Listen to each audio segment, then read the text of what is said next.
Sleepless in Warsaw. I didn't know much about Poland, so when I was planning to check out Warsaw, I was ready for some surprises. But what happened was way beyond what I anticipated. I've never expected to, for the first time in my life, call the emergency line, sit in a police car, or watch the dawn break over the old town. My first visits quickly turned into a Warsaw story gone wrong, starting with a few scams and ending with sleepless nights in Warsaw. The first surprise happened at the taxi stand of the central train station right after we arrived from Berlin. Our Uber driver canceled our order, I think because we are waiting at the wrong spot. While waiting for the next Uber, a big guy who had been at the stand approached us. "Need a taxi? All taxis here are the same. You don't need to take a Uber." I declined. A minute later, my Uber app was still looking for a next driver. With the time ticking and a Chopin concert to catch in less than 45 minutes, we were anxious. The man approached us again and said, "We have a taxi right here." I asked, "How much to the old town?" I knew to ask for the price up front and check the license plate. "Depend on where you want to go. We have meters." Under the time pressure, we hopped in. In the cab, I found no taxi license, no meters, or company number. I knew we would be slaughtered. We ended up being charged 40 euros for a 2.5-kilometer ride, 4 times the estimated Uber fare. When I protested, the driver simply replied, "We are private, not Uber." This was my first encounter with a scam in Warsaw. Anyway, we rushed to the council after checking in the hotel, which took a while because the hotel didn't have a front desk. And we needed 2 different codes to get in the building door and the room door. After settling in my chair, I was ready to be calmed down by Chopin. Then another surprise happened. The pianist didn't look like the one on the program. Another scam, I thought. It might be the same lady, but maybe like 30 years older. Anyway, the performance was not too bad, but I was not totally calmed. After the concert, I visited a nearby church, and on my way out, I saw a beggar on the stairs, kneeling down with an open bag beside him to collect money. As I walked past, he gave me a condemning look, as if to say, "How dare you walk out of church and ignore the lindy?" I haven't exchanged any zloty yet, and with the stares, I just assumed it was another scam. I didn't feel too bad about not giving him any money. The next morning, we went to a local market and had a great time checking out the local wild blueberries. My friend told me they're so popular in Poland that blueberry became a girl's name. My blueberry, I thought, that's really sweet, like saying my pumpkin pie. It was so hot in the afternoon that we decided to explore all the tourist spots later. Since it was our last night in Poland, we stayed out until very late, and that's when the disaster began. First, the Chopin bench didn't work. Just kidding. The real trouble started when I tried to enter the hotel around 12:30 a.m. The door wouldn't budge. After I entered the code, my partner, who is quite strong, banged the door several times, but it still wouldn't open. The code couldn't be wrong because we had been using it since we checked in. I messaged the hotel through the booking app, but didn't get a response for 25 minutes. When they finally replied, they just told us to push harder with strong force and more power. After several times, we got no further help. We called the emergency number of the hotel, Still cannot open the door. but the greeting was in Polish. After a few attempts, I decided to press 1 anyway and hope for the best. It worked, and we heard, "If it's an emergency, press 1. We did, and finally got through to a real person. A lady told us again to use strong force. We asked if they could send someone to open the door for us. Shockingly, she said, their office was in Krakow, and they have no staff in Warsaw to assist us. I nearly fainted. She promised to ask someone in Warsaw to help, and we asked what to do if the door still wouldn't open. And she just said, keep trying. By now it was 2 a.m. The door remained closed, and no one came to help. We called again, but got no response. I messaged them through the app, stating that if we didn't get any help, I would call the police and report the situation. Still, no response. It was 2:30 a.m. We couldn't stay on the streets, and we had a train to catch at 10:45 in the morning. With our luggage still unpacked, we had to get in. With no other options, we called the police emergency number 112. The operator listened to our situation but said they couldn't do anything. She suggested that we either find another place to stay or report it to the local police, who might help. She advised us to go to a police station in the city center, which was a 25-minute walk. Should we report the case or find another place to stay? Then I realized that most of the hotels on these streets don't have front desks. And there was a nearby 5-star hotel, but it cost 500 euros for a night. No way. I decided to report the case to the police and let the hotel booking website know about the poor service quality of this hotel. Exhausted, we decided to check out a nearby police station shown on Google Maps. It was only a 10-minute walk. When we got there, we couldn't find the office. We walked back and forth, even crossing the road, to check where it could be, but we couldn't find any signs. There were metro entrances in the pedestrian areas. Could it be down there? My partner suggested. We went down the entrance and finally found a small sign saying Policia. It looks like we found it. The station was quiet and spooky with no one around. A sign indicated we need to go up, but the other sign directed us to go down. I was so confused. Eventually, I spotted a small sign pointed to the office, tucked in the far right corner of the station, but the door was closed. A sturdy metal door like one you see in a surgery room. After all that searching, what is in vain? Then I saw a little buzzer on the wall. Desperately, I pressed it without much hope. To my surprise, a male voice responded in Polish. I quickly explained what had happened to us, but he interrupted. No English, only Polish. What? Only Polish? So they only handle cases reported in Polish? As if foreigners never need their services? I did my best to stay calm and asked, "Can I use Google Translate?" And he said, "No." Seriously? What's going on here? My partner, who speaks a little Polish, tried to communicate using Google Translate. Luckily, the police didn't send us away immediately. The officer asked us to call 112. I told him we already had. And Google Translate then conveyed his disappointing response.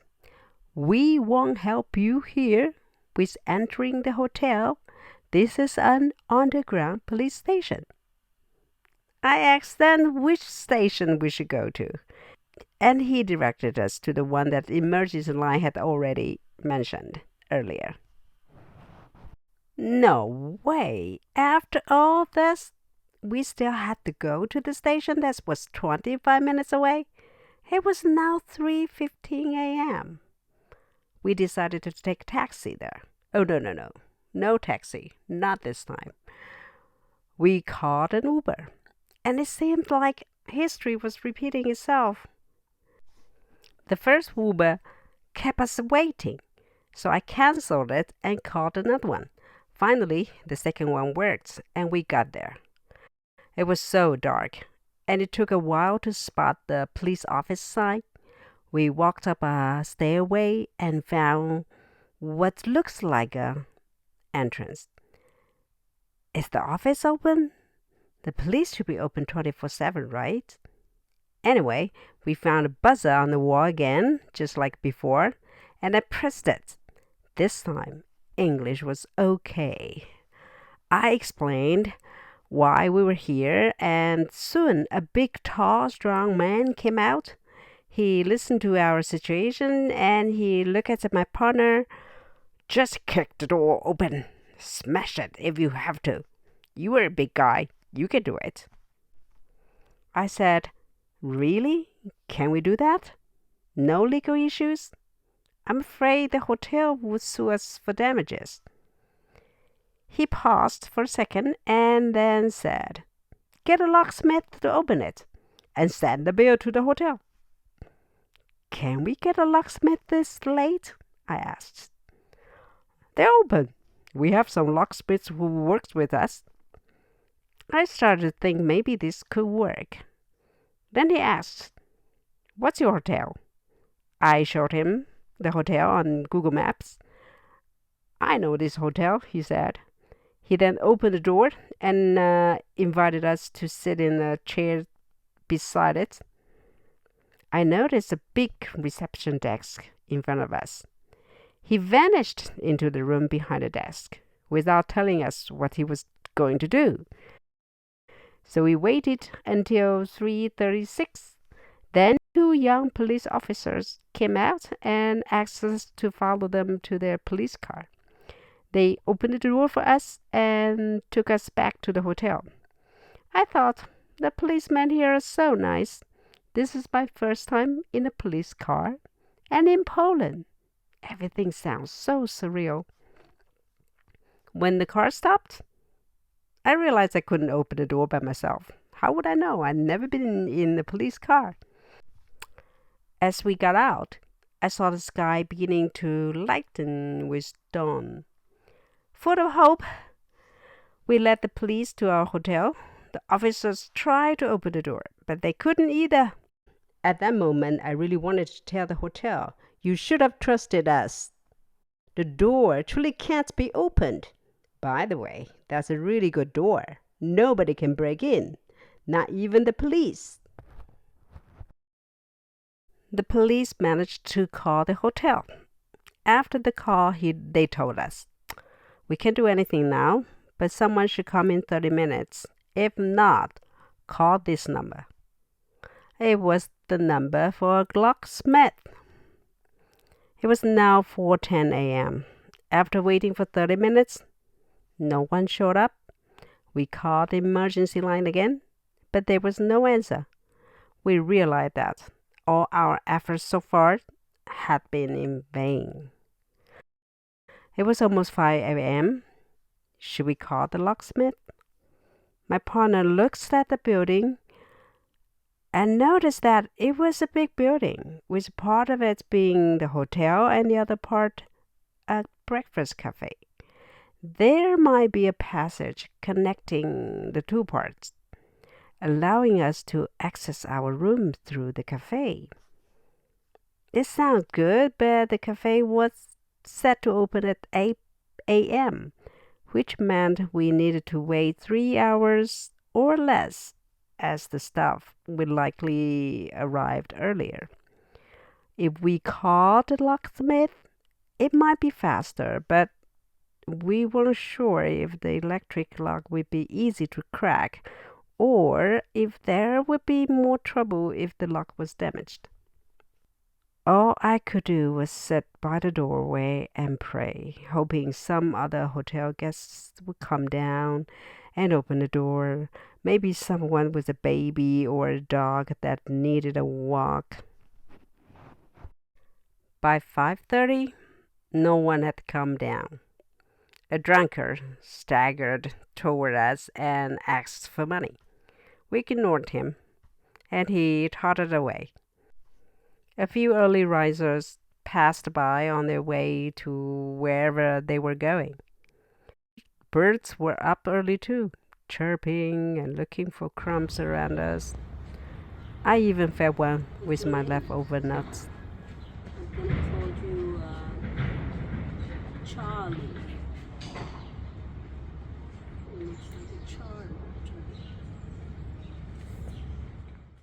At 6 a.m., we called the hotel line again. A lady answered and had no idea about our complaints and troubles. That means our previous calls had never been recorded. So we had to explain the whole situation again, along with our complaints. She sounded friendly and nice and said she would get someone from Warsaw to help and try to find a locksmith as soon as she could. She also promised to get back to us, which was the first time anyone had said that all night. 20-30 minutes passed, but no one called back. We called again, and she said, unfortunately, she couldn't find anyone, and the locksmith wouldn't open until 7. However, she was still trying to find someone to help. We were so fed up with this. Then my partner asked if it was possible to get inside the hotel through the cafe, and she said yes. And if the cafe staff couldn't let us in, we could call her, and she would talk to them. Finally, there was a possibility. At 7:10 a.m., the hotel lady called back and said she still couldn't find anyone. By this time, we were like half dead. No one from the hotel had come out, and there was no sign of the cafe staff arriving. We waited, not knowing what else we could do. The sun's rays were getting stronger. I could feel it was going to be another hot day. Then at 7:45, we saw a girl coming toward the cafe. We stood up. Was she our savior? Yes, she took the key out of her bag. We approached her and explained our situation in a few sentences, and she said, "Oh, of course. I use the pass all the times. Sometimes I forgot my keys. You must be tired. Can I get you some coffee?" Oh, that's so nice. But we thanked her and said, oh, we really needed to get into our room, pack our luggage, and catch our train. At 9:25, we finally left the hotel. We noticed that the door was now open and held with a rock. It seemed that the hotel finally realized that they really needed to fix the door. We didn't take the taxi or Uber. Instead, we took a bus to the train station, and it only cost us 6.80 zloty, which is about 1.6 euros. Lesson learned from this Warsaw story. 1. Never book a hotel with no front desk. It's a big red flag. Number 2, pay attention to small details.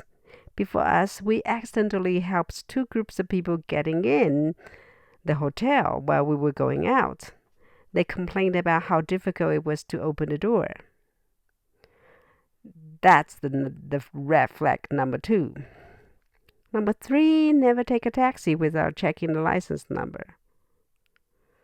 Big red flag. Number 4, public transport is easy and safe. Use it. Although we had a sleepless nights in Warsaw and got scammed, I can't deny that it's a beautiful city with a lot to offer. In fact, I want to travel there again.